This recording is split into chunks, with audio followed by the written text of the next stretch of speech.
যেই দিন এই সৃষ্টি আরম্ভ হয়েছে, খুব মন দিয়ে শুনবেন, সেই দিন থেকেই কিন্তু আমাদের সম্বৎসর আরম্ভ হয়েছে। এটা কোন দিন? এটা হলো চৈত্র শুক্ল প্রতিপদ, যেটাকে আমরা বলি। বাংলা হিসাবে কিন্তু আমাদের বাংলা মাস পয়লা বৈশাখ থেকে আরম্ভ হচ্ছে, কিন্তু ভারতীয় নববর্ষ সেটা চৈত্র শুক্ল প্রতিপদ থেকে আরম্ভ হয়, মানে যেদিন থেকে নবরাত্রি শুরু হয়। বৈশাখ মাসের কথা এসেছে, আরেকটা কথা বলে দিই।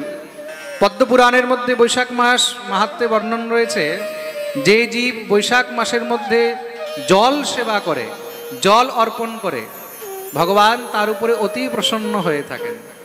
তার জন্য এই বৈশাখ মাসে মহারাজ জলদানের অত্যন্ত ফল রয়েছে। শুধু কিন্তু তুলসীর মধ্যেই নয়, তুলসীর মধ্যে জলদানের তো অনেক বিশেষ ফল রয়েছে, তার সঙ্গে জীবের যেই কোনো জীব হোক না কেন, যে কোনো বৃক্ষ হোক না কেন, তার উদ্দেশ্যে যদি জলদান করা হয়, তুমি যদি পাখিকে জলদান করো, নিজের ছাদের মধ্যেও কিন্তু তুমি একটা বাটির মধ্যে জল রাখতে পারো, একটা হাঁড়ির মধ্যে জল রাখতে পারো, তাতে যেন পাখিরা এসে খায়। হ্যাঁ, কোনো জীব, রাস্তায় যে গরু রয়েছে, গাধা রয়েছে, পশুরা যাচ্ছে, তাদের জন্য ঘরের বাইরে একটা ড্রামের মধ্যে, ছোট একটা টবের মধ্যে জল ভরে রাখতে পারো, তারা যেন জল পান করতে পারে। হ্যাঁ, জীবের জন্য যদি জল সেবা করা হয়, কোনো বৃক্ষে যদি তুমি জল দাও, তাতে কিন্তু দেবতাগণ অত্যন্ত প্রসন্ন হন, ভগবান তার উপরে অত্যন্ত প্রসন্ন হয়। আর এই বৈশাখ মাসে কেউ যদি তুলসীকে জল দান করে, তুলসীর উপরে জল দান করলে, জলধারা দিলে, ভগবতী তুলসীর সঙ্গে শালগ্রাম অত্যন্ত প্রীত হইয়া থাকেন, আর ভগবান তাকে জন্ম জন্মান্তর পর্যন্ত মহারাজ সুখ প্রদান করিয়া থাকেন। বৈশাখ মাসে জলদানের এত মাহাত্ম্য রয়েছে। আর বিশেষ করে কোন কোন বৃক্ষের মধ্যে? তুলসী বৃক্ষের মধ্যে, শমী বৃক্ষের মধ্যে, আমলকি বৃক্ষের মধ্যে যদি জলদান করা হয়, অশ্বত্থ বৃক্ষ মানে পিপল গাছ, বট গাছ, এগুলোর মধ্যে যদি জল দেওয়া হয়, তাহলে তাতে ভগবান অত্যন্ত প্রসন্ন হয়। কোনো জীবের নিমিত্তে জলদান করলে ভগবান অত্যন্ত প্রসন্ন হয়, মানুষকে জলপান করালে ভগবান অত্যন্ত প্রসন্ন হয়। বৈশাখ মাসের জলদানের কিন্তু এত মাহাত্ম্য রয়েছে। প্রেম সে বলো রাধে রাধে।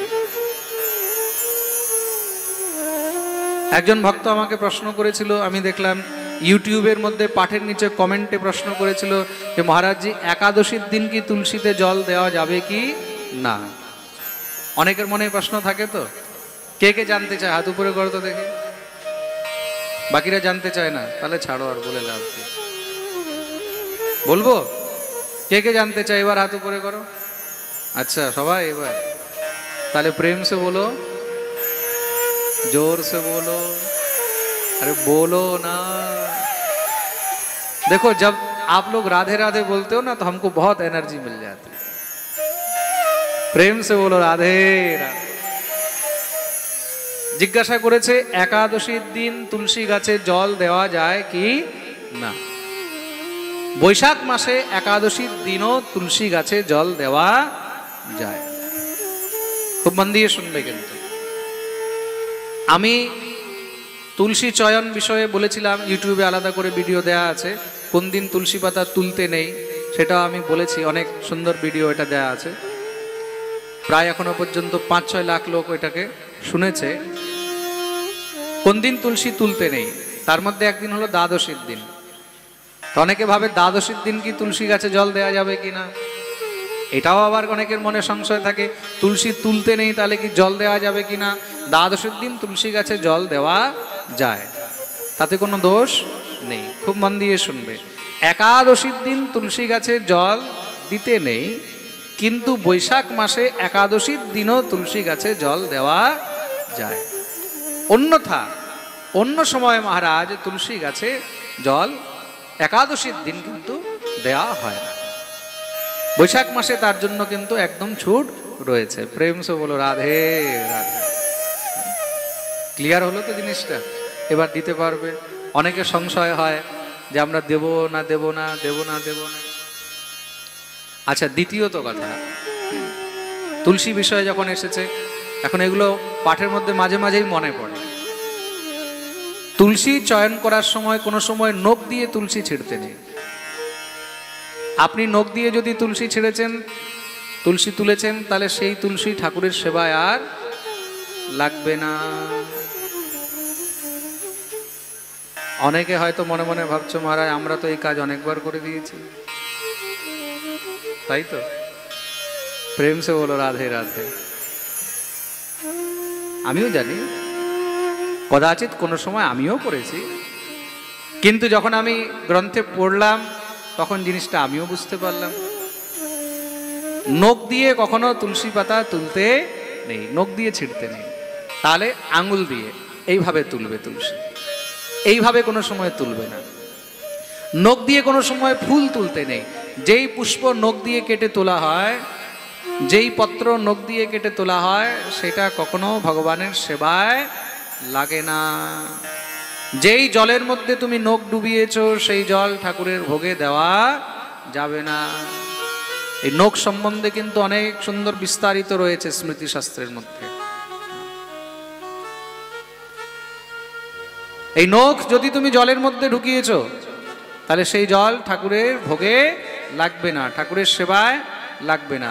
এই নখ দিয়ে যদি তুমি কোনো ফুল তুলেছো ছিঁড়ে, নখ দিয়ে যদি তুমি বেলপাতা বা তুলসী পাতা তুলেছো, তাহলে সেটাও ঠাকুরের সেবায় লাগবে না। তার জন্য সবসময় নখ থেকে বাঁচিয়ে আঙ্গুল দিয়ে এগুলোকে চয়ন করা উচিত, অন্যথা সেটা কি হয়, আর ঠাকুর সেবায় লাগে না। প্রেম সে বলো রাধে রাধে। তার জন্য বৈষ্ণবদেরকে সবসময় নখ কেটে রাখতে হয়। আজকাল তোমার 2 ফুট পর্যন্ত বড় থাকে, এখন সেখানে আঙ্গুল তো কাজই করবে না। হ্যাঁ, প্রেম সে বলো রাধে রাধে। আরে সাধারণ মানুষ তো ছাড়ো, আমি এক জায়গায় এক বাবাজি মহারাজকে দেখছি এত লম্বা নখ নিয়ে ঘুরছে। মনে পড়লো তখন গোস্বামী তুলসীদাসজি বলেছিলেন, যাকে নখ শিখ জটা বিশালা। এই কলিযুগের মধ্যে যার যত বড় নখ হবে, যত বড় জটা হবে, যত বড় চুল হবে, সেই তত বড় সাধু বলে প্রতিষ্ঠিত হবে। প্রেম সে বলো রাধে রাধে। যারা অরিজিনাল সাধু, আসলে দেখা গেল তাদেরকে কেউ পাত্তাই দেবে না।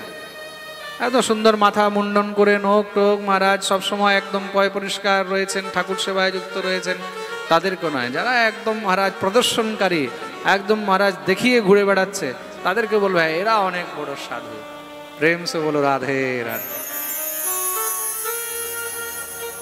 কলিযুগের মধ্যে দেখাবা অনেক চলে, কিন্তু তুমি যত দেখাতে পারবে মার্কেটের মধ্যে, তোমার কিন্তু ততই প্রভাব বাড়বে। একদম ফার্স্ট ক্লাস 5 কেজি 10 কেজি তুলসীর মালা গলায় পরে ঘোরো, আরে বাবা অনেক বড় বৈষ্ণব। তাই তো আমাদের কাকাজি মহারাজ 50 বছরের উপরে বৈষ্ণব হয়ে আছেন। আমি তো আজ পর্যন্ত দেখিনি 10 কেজি তুলসীর মালা পরে ঘুরতে। আপনারা দেখেছেন? আপনারা সবাই দেখলেন, এত বছর ধরে দেখছেন। আজকালকার মহারাজ 90 বৈষ্ণব। হ্যাঁ, 2 দিন হয়েছে ঘর থেকে বেরিয়ে এসেছে, এখনো পর্যন্ত যে কৌপিন পড়ার মন্ত্র পর্যন্ত জানে না, সে আবার 5 কেজি তুলসীর মালা গলায় ঝুলিয়ে ঘুরে বেড়াচ্ছে। प्रेम से बोलो राधे राधे। ये सब दिखावे का कोई फायदा नहीं है। क्या कर रहे हो? दुनिया को बेवकूफ बना रहे हो। भगवान सब देखते हैं। বৈষ্ণবতা আচরণ দিয়ে হয়। তোমার মধ্যে বৈষ্ণবতার আচরণ থাকতে হবে, প্রদর্শন নয়। বৈষ্ণবতা প্রদর্শনের বিষয় নয়, বৈষ্ণবতা হলো আচরণের বিষয়। হ্যাঁ, চৈতন্য চরিতামৃতে বলছেন না, বৈষ্ণব হইতে মোর বড় ছিল সাধ, তৃণাদপি শ্লোকেতে মুই পড়ি গেলা বাদ।